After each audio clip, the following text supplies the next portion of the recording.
कि बढ़ता बेचैनी दादा मुश्किल भगिल बजीना जीना बढ़ता बेचैनी दादा मुश्किल भगिल बजीना।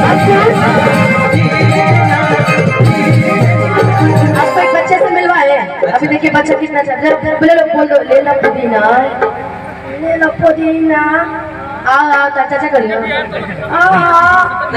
ले लो पुदीना अच्छे से ले लो पुदीना सब होगा चाचा करियो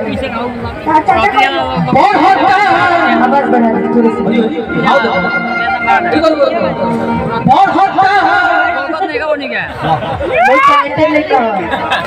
जाओ आशीर्वाद है आप बहुत आगे बढ़िए।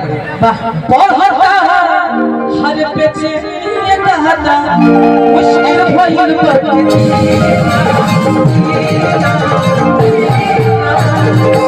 लेला पुदीना लेला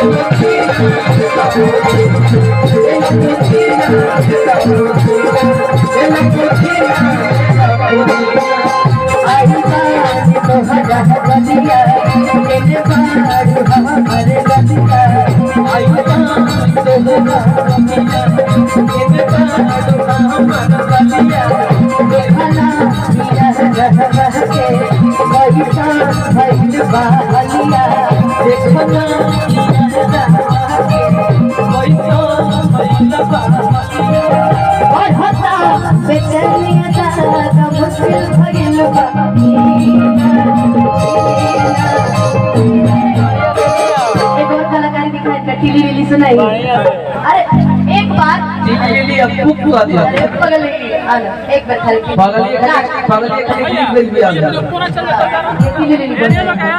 जा पता चल जा मजा जय हो काली माई ले लो पुदीना